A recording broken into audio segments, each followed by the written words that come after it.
What you're watching is the end, finally, to the brutal, senseless, pointless, sad escapade, a waste of life that is Mariupol, and those troops that were basically stationed there and refusing to leave and surrender. This was in spite of Russia offering multiple corridors, basically saying, look, we're offering humanitarian corridors to let you guys out. Wouldn't necessarily do it. Even after being surrounded, even after getting to the point where they were lacking food, medicine, many of them were injured, Russia had literally surrounded the plant and was bombarding it with artillery constantly. Putin says, don't storm it. There's no point to storm it. They can't go anywhere. Just leave them there. If they want to starve to death, let them starve to death. If they want to go out of water to death, they can do that too. Die of thirst. Let them do it. They would eventually come around. We're not going to waste Russian troops going in there, in those catacombs, to try to get those people out of the Azovstal steel plant. And so, they were just there. Now, the conditions in there were already pretty horrific, going back like a month ago, where various fighters who were there either Facebooked or gave some kind of analysis of what was taking place and how dire their situation was. When it got to the point where they were completely surrounded, they were completely busted, according to Russian reports, they still would not let them surrender, meaning Kiev would never give the directive to surrender. And you think about it, you're like, well, that's screwed up. Those soldiers are basically useless. They're incapacitated. They're not even pinning Russia down at this point because the other soldiers, once they were defeated, they went to other places. There are a few thoughts with this. A, this is Azovstal on the Azov Sea. And so these people who were basically there were fanatics. They were basically neo-Nazis. This is the Azov battalion that you probably heard so much about. And so this was their center main place. And this was a massive, massive loss for Ukraine. This was one of the biggest battles that had taken place. And at this point, these troops, Russia has been able to create a land bridge to the Crimea, or at the very least are on their way to doing so. And these troops finally get the directive from Kiev to surrender. Because understand what was taking place. It was senseless. The soldiers had no benefit. And yet they were still allowing them to be in those conditions as if they were going to basically let those people die down there purely for the propagandistic win of saying, oh, Russians are horrible and Russians are this and that. That's the reality of it. These troops surrendered. Now, when they came out, there were apparently 256 laid down their arms. There were 50 of those that were seriously injured. And on top of that, you had a situation where they were taking these guys to the hospital. They're going to be in Russia. Now, that's where it gets a little bit tricky. Moscow estimates that there are 2,000 people that are basically in the catacombs. We don't know what that number is. We don't know who's going to pop up in that number. There were thoughts that there might have been foreign fighters down there, which was another reason why potentially they didn't necessarily want to expose themselves. If you remember, there were multiple attempts to try to rescue some of the people. I mean, they lost like 6 helicopters. There was some kind of boat thing that they were trying to do. None of that stuff worked. And at the end of the day, they were completely and entirely broken and busted. As they come out, of course, they look shell-shocked. They've been living in a hellish condition for a while. But understand what these guys did. When it got to the point where they realized they were busted, that no help was coming, they were completely screwed, they started asking to be sent to a third country. Now, this is somewhat weird. Why wouldn't you want to just go back to Kiev or Ukraine? And the thought was, according to Russia, based on their reports, that Kiev basically gave a directive say you will not surrender. Not just you will not surrender, you will be killed if you do under some kind of military dictate. Again, that is the Russian perspective on that. Either way, they stayed down there. When it looked as if Russia was going to raid the place, they come back and say, we have civilians. There's civilians here. Now, this is weird, right? Because it's like, well, whoa, why are there civilians there? Russia opens up a corridor again and again and again, and nobody comes out, meaning those civilians that they have there don't come out. My first thought was, that's weird. That's weird. If they're civilians, do they have free agency? Meaning, do they have access to a decision space where they can decide, I don't want to be here, I'm not an enemy combatant, I don't want to live in these conditions, my family and I are leaving. And the rub is, the answer was no. The answer was no. Those civilians were basically being used as shields, and understand the purpose of that. If Russia goes in and raids the place, there is a cost associated with taking it. And the costs are civilian lives that they can use for a propagandistic win of saying, look at all of these civilians that were killed in this particular place. That's basically the point of civilian and human shields. Russia, at that point, was like, okay, we'll seal it up. And offering quarter after quarter after quarter. And finally, they allowed the civilians to leave. Now, my suspicion is that they allowed the civilians to leave because they realized, okay, we don't have to worry about the place being raided. Russia's not going to raid it. We need to keep food and water for as long as we possibly can. And so holding on to human shields when those shields are not going to be used, let them up. It seemed to be that. Now, when these people talked to the media took one side and one perspective, ignoring and getting rid of the reports where people said they wouldn't let us leave. My family came here in order to escape the bombing. They wouldn't let us leave. We were stuck. We tried to leave. They pretended like they were trying to help us, but they kept us here against our will. That's the truth of it. Now, when Der Spiegel got hold of that, what did Der Spiegel do? Sweep the video with, no, we can't let people see this. This doesn't fit into the editorial content that we want to project. We want to project one specific narrative. Who cares if it's true? Who cares if it's true? Let's get into this a little bit. Welcome to the Soapbox.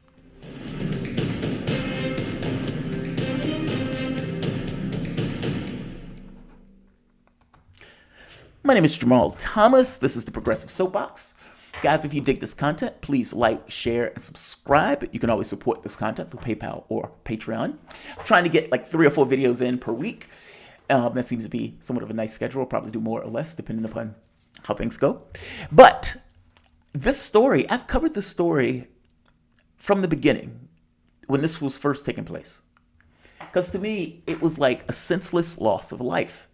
You basically have a military that is basically beaten, broken, has no capacity to defend itself. You, as the government of Kiev, basically said, stand and fight. Running out of water, running out of food, entirely surrounded, no capacity to do anything, being bombarded constantly, which means there's a ticking clock on how long they're basically going to live down there because of the amount of time they run out of water, etc. 3 or 4 days. Still, stand and fight. What is it with neo-Nazi groups that basically want to recreate Stalingrad over and over and over again? Senseless conditions. It is a surrender. It's a surrender. When you're looking at other sites, though, Western media is comically ridiculous. They just are. It's so sad. I've been so right in the way that my appraisal of this war, because I've been talking to pretty smart people and looking at multiple sources of information from across the spectrum. That's what I've been doing. These guys are trying to project one very specific narrative of events. And when those things don't necessarily comport with the reality that they've been projecting, I mean, keep in mind, they said Ukraine is fighting Russia to a stalemate. Ukraine is pushing back and taking this and taking that. And they never really tell you the gains of Russia only recently, where it became so stunningly obvious that Russia was accomplishing the objectives that it basically set out and enunciated, literally enunciated its objectives. That New York Times has to relent and give a little bit of, okay, this is how much territory Russia's taken. Oh, they're trying to get the Donbass. Yes, they're trying to get the Donbass. It's glad that you noticed that after several months. Been saying all along. What they're going to do, though, Ukraine is saying is going to be a prisoner swap. That's what Ukraine is saying. Russia has said nothing of the such. Nothing of the such. So we have no idea what is taking place with this. The idea, I suppose, is we're going to exchange these Ukrainian troops for Russian troops. We'll see. That may or may not necessarily be the case. Some people want those people prosecuted, especially if they're mercenaries. They want them prosecuted as terrorists. And so we'll see. They're definitely going to be in Russia for a while. Many of them had to be taken to the hospital because many of them were seriously injured. And so that is the end of the sad, sorry, pathetic, senseless last stand, quote unquote, of Mariupol. that was basically spared by Putin's grace. That is the only reason they are in existence right now. By all definitions, that is a surrender. Surrender. That's the word that you're looking for. Surrender. Why can't Western media say that? Why can't they say that? Isn't it weird? So I put in right here, Mariupol. Right here. And search. Just Mariupol. The battle for Mariupol nears the end as Ukraine declares combat mission over. Ukraine ends fight for Mariupol, evacuates across Azovstal, and cedes control of city. That's updates. Ukraine ends Mariupol battle, evacuates Azovstal steel plant fighters. Mariupol's last defenders yield, ending long Russian siege. Look, the word that you're looking for, the word that all of you are looking for is surrender. They surrendered. That's what you're looking for. For whatever reason, I don't know why they can't necessarily find that word. But that is indeed the word to describe this. And yet, you could take this and plug it in their ass like a suppository, and they still wouldn't be able to find the word surrender. It doesn't fit their narrative of events. It doesn't fit their narrative of events. I kept asking, what happens when the propaganda gives away to the reality of events? When it becomes stunningly clear that yes, Russia is creating a land bridge to the Crimea. The Crimea is in Russian hands. The Donbass region is basically secured. Those were the objectives. That's what they're doing. This stuff is planned and plotting. And while there may be, this kind of painstaking artillery strikes that are basically decimating the Ukrainian military, these guys are running out of men where they have children and old men running some of these battalions. This is not indicative of success. And yet, they don't tell you that. Because if they told you that, they can't necessarily justify $40 billion going to Ukraine. Or for that matter, Europe sending, $15 billion, or trying to get $15 billion to go to Ukraine. If they're indeed in a losing conflict and a losing war, would the public be okay with you doing that? Especially since what you're doing is decimating the economies of this country and Europe. Look at and maybe I'll do a video on that by itself. I mean, the economic indicators are horrendous. You have the stock market basically crashing. You have the situation with inflation getting to the point of more than 10% in many of the European countries. And even though the United States calls it 8%, they're not including energy and food. Think of how comically ridiculous and cherry-picked that is. So you mean the biggest costs, extra costs, that people are going to basically have to pay to live their lives, whether it's gas or whether it's getting something to eat, and basically all of the supplies that are necessary to transport any particular good from point A to point B. All of it goes up. Record high prices of gas. You could take that out of your stats, but human beings are actually paying for that. That stuff is biting into them. And as somebody who grew up with a mom who only made like $15, never made $15 an hour, single parent, that bites. Think about what I'm saying here. 60% of the population of this country don't have $500 in the bank. 60%. I'm trying to give you this measure to get across the number of people in this country that are persistently vulnerable. And when you ask these various groups that are in the middle class or the poor, they believe that their situation is getting that much worse. That's here. And they're right. It will get much worse. Because the fact of the matter is, if you're destroying energy markets or screwing up energy markets to the point where energy goes sky high, and you get a situation in Europe where they were getting, 40% of Russian gas. And because of the things that they were basically, the sanction war, that in no way did what they said it was going to do. If anything, it reverberated and hit back to us. It is causing prices to spike. It's causing prices to spike. That's not just here. That's also in Europe. Spain, 10%, surprising 10% was the headline. The UK, they're talking about $3,000 energy bill coming up by October. German industry is basically complaining that we can't function without gas in this way. Meaning the capabilities of the various people and the ideological dispositions that they were taking in no way lined up to their physical capacity to deliver what they were trying to deliver. Meaning you can't overplay your hand. Your position is tentative. And if you're going to take action that is going to overplay the capabilities of you to do what you can do with that particular position, you are going to lose. You're going to lose. And it seems that these guys have taken the position that it is okay for the 50 or 60 percentile or 70 percentile of the country to basically suffer and pay more. And why are they paying more? It's not magic. It's not an act of God. It is a combination of policy going all the way back to the fall of the Soviet Union. All of them knew that Ukraine was going to be a red line, and all of them immediately, economic war. So they basically wanted to have a war without declaring it a war. in order to take down the Russian economy. And none of these grinning idiots thought to themselves, hey, gas is something that we absolutely need. And if we're going to try to destroy the Russian economy and steal $300 billion from them, then maybe they use that. Maybe they'll use that. No, they'll never do that. They'll never do that. That's not what a rational actor would do. And then when Putin does that, it's like, oh my God, he's keeping the oil. He's keeping the oil. And it's like, are you fucking kidding me? You basically came out and said our objective is to destroy the Russian economy to the point where they would rise up and grab Putin and throw him out of the country.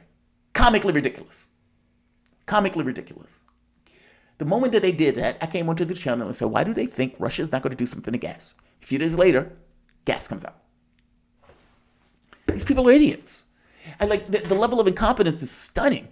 Not only did they fuck up in Afghanistan in a way that they basically were trying to leave, Biden has resent troops back to Somalia, something that Trump basically did, meaning taking those troops out, bringing those troops home. And now he has instigated himself into a conflict in Ukraine with media running basically obfuscator for the president as he goes with this stuff. Thomas Friedman, don't particularly like Thomas Friedman, and even in this article is comically ridiculous in a way that he's appraising this stuff. But there's one part that I do want to highlight because he is 1,000% right. The staggering takeaway from these leaks is that they suggest we are no longer in an indirect war with Russia, but we are edging towards a direct war, and no one has prepared the American public or Congress for that. That's the point. We are creating weapons. We're sending them weapons. We're putting over trainers. There have been reports that there are Americans on the ground helping the Ukrainians, which I completely believe.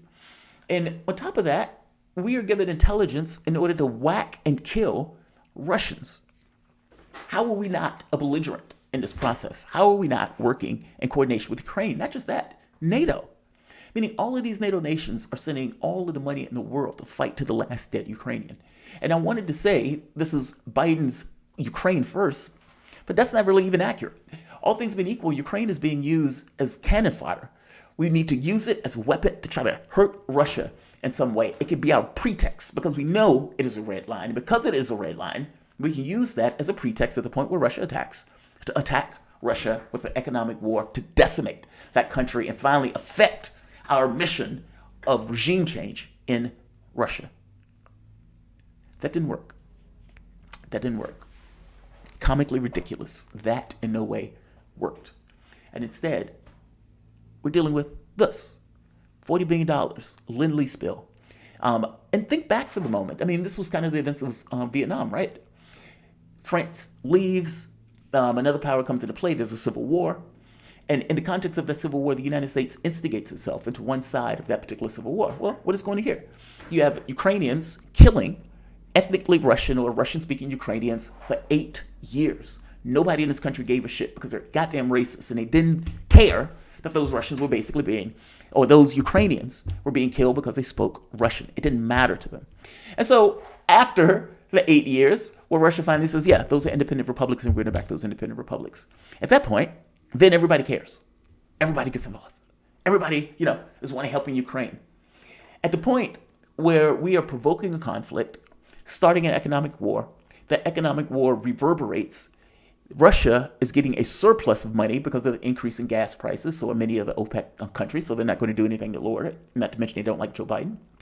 And to make that even worse, whatever issues Russia is having, they have already insulated themselves on some level because they've been dealing with the sanctions for years. So over the end of the year, they're probably going to be fine. From us, there is no indication that this inflation is letting up. And because they have no answer for how are you going to supply the energy, how are you going to pay for the energy now that the energy is going to be marked up to a ridiculous price, Russia will have other people to take their oil or gas. They will. Where's Europe going to get theirs from? That's the point. And their industry, their economy, all of these things are already creaking, and you can see it in the way that it's going. Even in the United States, 1.4% GDP drop. This is not indicative of success. And from the standpoint of an economic war, if your economies are creaking because of the things that you're basically doing, that doesn't look like success to me. So not only are you preventing Zelensky from ending this war, first point, there was a conversation between Boris Johnson and Zelensky talking about Joe basically you can't end this. We're not going to give you any security guarantees if you try to end this. They're putting all sorts of money, all the weapons in the world they have hands on in all of these countries for Ukraine. How are they not in the war? How are they not in the war? Just because they don't have troops on the ground, they're basically doing everything else short of troops on the ground. And my question is, at the point where it becomes clear that they want Zelensky to fight on to the last dead Ukrainian, that is not something that is beneficial to Ukraine in any respect. In fact, none of this has been to the benefit of Ukraine. Ukraine is being carved up and balkanized. And the more Zelensky fights, the more, let's say, aggressive Russia will be in their demands to end this particular conflict. The problem is, honestly, there may not be an end to this conflict in the way that we think of a conflict coming to a resolution. Yes, Russia has certain objectives that it wants to accomplish. That is true. But at the same time, Russia is not the only combatant in this conflict. And just like those fanatics, the neo-Nazis, that were basically in that steel plant ready to die from thirst or from hunger, well, will Zelensky, seeing the handwriting on the wall despite the propaganda, will he accept, okay, we have to accede to these security demands. You've been able to militarily take this on the ground. And so we now have a particular context that we're having these conversations that I can't get that back. I don't have the capability or the force to get that back. Is it going to be that? Or is it going to be, we're going to fight to the end? Which means that the ability of the Russian military to basically stop at a certain point in protecting the region and making sure the Crimea has a land bridge and making sure the Crimea is in Russian hands. They may not get the opportunity to stop if Zelensky continues to go. And he's shown no care about the Ukrainians in that country. That's why I'll call them a dirtbag. You basically got your country into a war that it couldn't necessarily win, and now you're having those people slaughtered. And instead of coming to some kind of peace terms, you continue with this conflict. It's utterly senseless. And yes, the United States at this point is a combatant. I don't know how you can get away from that particular logic. All the propaganda in the world, even that gets across the way that the U.S. has invested itself into Ukraine issue. I mean, think about what they're doing. They're eliminating other sources of information. On top of eliminating other sources of information, they're basically using social media to, let's say, censor certain content they don't particularly like. And to make it even worse, they have one singular message. Just like with this. How weird is it that out of all these newspapers, nobody says surrender? How weird is that? How weird is that? So it's like you have a media that has basically gone into war mode. This puts you in the mind of like the World War II, World War I stuff where they were putting up these posters and they're like, kill the German. All of that stuff where it's wall-to-wall war propaganda. Where Germany at one point was basically putting people in prison for 10 years if they listened to something outside of German media. It feels like that, but it feels like that in this kind of more subversive power way, in the way that they can use the electronic media in order to subvert the people's ability to kind of talk and get their heads together. And yet, even that, at a certain point, the public is going to relent. Mark my words. Mark my words. I'm going to say like, I'm going to say share, and I'm going to say subscribe.